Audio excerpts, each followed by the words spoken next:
Bom dia, boa tarde, boa noite, seja qual for o horário que vocês estejam.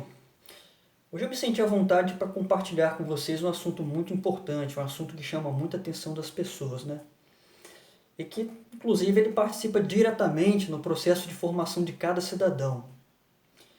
É a respeito desse fenômeno mundial conhecido como globalização. Eu acho que talvez alguns de vocês que vão presenciar esse vídeo já ouviram falar, já tiveram uma explicação um pouco mais profunda. Já outras pessoas talvez já ouviram falar, mas talvez não tiveram uma explicação sobre esse fenômeno, né, que se comporta de maneira global. Só que, para se aprofundar nesse assunto, é interessante que nós tenhamos algumas explicações a respeito do que é o território e o espaço regional. E uma disciplina que dá a explicação do que significa, quais são os conceitos de território e espaço regional é a geografia.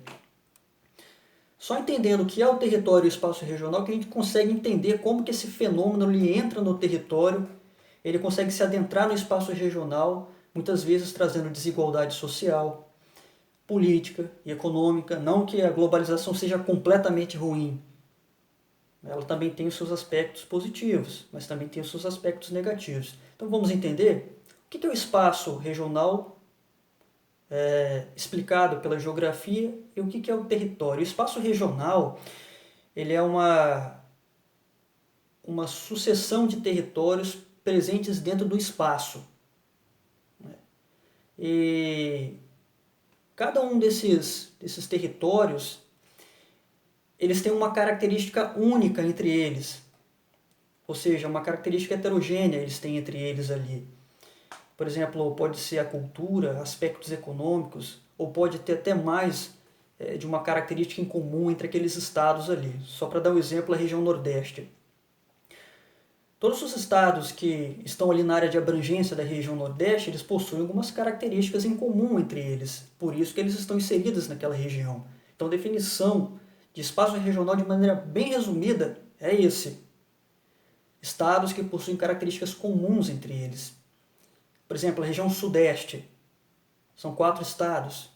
Se eles estão ali é porque eles possuem características em comuns. Será que é o ritmo de industrialização? São estados industrializados? Talvez seja. E o território? O território é tudo aquilo que nos denota poder. Por exemplo, o Brasil, país de dimensões continentais. Quem exerce poder sobre o território brasileiro? É o Estado-nação brasileiro, certo? Quem exerce poder no território indígena? Obviamente é o cacique, não é verdade? Então, território é tudo aquilo que denota poder, certo?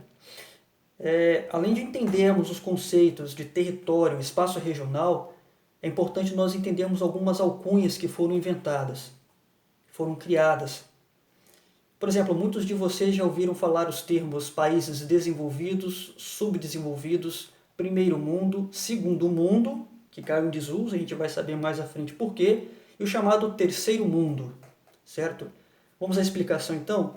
Por que país X é desenvolvido e país Y subdesenvolvido? De maneira bem superficial, bem resumida, nós temos que voltar lá na Segunda Guerra Mundial, de 1939 a 1945, correto? Para nós entendermos os países desenvolvidos, algo que se pode observar, uma das coisas que se pode observar são os países que participaram da Segunda Guerra Mundial. Então a gente pode citar alguns deles. Estados Unidos, Rússia, França, Alemanha, Inglaterra, Japão, Itália, Bélgica, são alguns dos países que participaram diretamente da Segunda Guerra Mundial. Mas é interessante notar que eles ganharam a sua alcunha de países desenvolvidos. Por quê?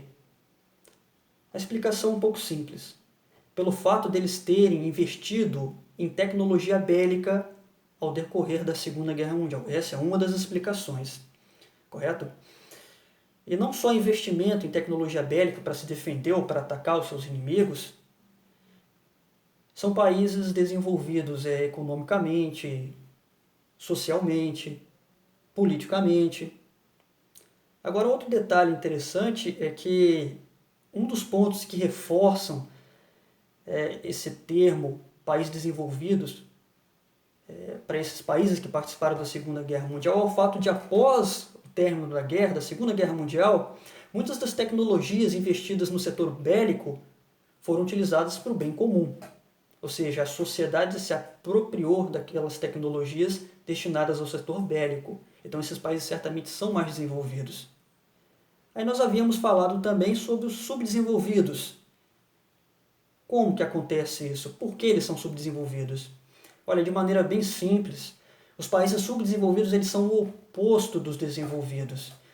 Não participaram da Segunda Guerra Mundial, não tiveram acesso à tecnologia, portanto, a sociedade não se apropriou de tais tecnologias. Isso logo após o término da Segunda Guerra Mundial. Então foi especificamente a partir da Segunda Guerra, ou melhor, a partir do término da Segunda Guerra, nós tivemos essas alcunhas de país subdesenvolvido e desenvolvido. E primeiro, segundo e terceiro mundo. Também temos que voltar à Segunda Guerra Mundial, mais especificamente depois do término, assim como surgiu os termos subdesenvolvido e desenvolvido. Logo após o término da Segunda Guerra Mundial, um demógrafo, que eu não me recordo o nome, eu felizmente não sou muito bom de memorizar nomes de pessoas e pesquisadores e nem datas, mas é algo que eu vou trabalhar futuramente. Um demógrafo ele chegou a uma conclusão que após a Segunda Guerra Mundial o mundo estava passando por uma bipolarização. Se vocês estão pensando na Guerra Fria, é exatamente isso. Ou seja, ele percebeu que nessa bipolarização formou-se dois blocos. Claro que nós não vamos falar também sobre as sanções que foram aplicadas à Alemanha nazista no término da Segunda Guerra. Isso é um assunto para uma outra oportunidade. Mas então formou-se dois blocos, um chamado Primeiro Mundo e outro chamado Segundo Mundo. O Primeiro Mundo foi o bloco formado pelos capitalistas, os Estados Unidos da América e os seus aliados. O segundo bloco, ou o bloco do Segundo Mundo, era o bloco formado pela URSS, os socialistas, juntamente com a Rússia, a União Russa Socialista Soviética e os seus aliados. Correto? Ambos os países investiam muito em tecnologia. Bastante, quase não se tinha diferença. E o terceiro mundo? De forma resumida, o terceiro mundo eram aqueles países que, apesar de terem aquela certa afinidade com os países capitalistas, eles não se envolveram nas principais decisões políticas ao decorrer da Guerra Fria. Então, por assim dizer, eles se manteram neutros, ficaram ali como espectadores, certo? Então, esses são os termos. Primeiro mundo, Estados Unidos, capitalista e seus aliados. Segundo mundo, o URSS e seus aliados, ou a Rússia e seus aliados. E o terceiro mundo, países neutros. Para se observar bem, o Brasil ele ficou mais ou menos numa posição neutra ao decorrer da Guerra Fria, correto? Só que lembra que eu tinha falado lá no início que esse termo, segundo mundo, ele caiu em desuso? Hoje, se nós pensarmos bem, nós só ouvimos falar de países do primeiro e terceiro mundo, correto? O que aconteceu com o segundo mundo, que representava o bloco socialista? Pessoal, esse termo ele caiu em desuso pelo fato do sistema capitalista ele ter sido bem sucedido. O modo de produção capitalista ele se sobressaiu. Pelo fato de ele ter se sobressaído, ou seja, os Estados Unidos e seus aliados terem ganhado essa guerra ideológica, essa guerra política, por assim dizer, esse termo, segundo mundo, ele caiu em desuso, correto? Outro detalhe bastante importante, que inclusive eu gostaria de estar conversando um pouquinho com vocês na próxima oportunidade, eu tinha falado para vocês que o termo primeiro, segundo e terceiro, ele significava a distinção entre dois blocos e um que são os países neutros. No entanto, hoje, esse termo primeiro e terceiro, eles estão tendo uma explicação diferente.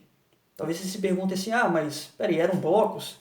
Mas por que hoje a gente tem aquela alcunha de que país de primeiro mundo é rico e país de terceiro mundo é subdesenvolvido? É justamente sobre isso que eu quero falar. Esse termo ele passou por uma reformulação nos dias atuais, correto? Então, na próxima oportunidade, gostaria de conversar sobre esse assunto com vocês, ok? Obrigado a todos. Agradeço a presença de cada um de vocês.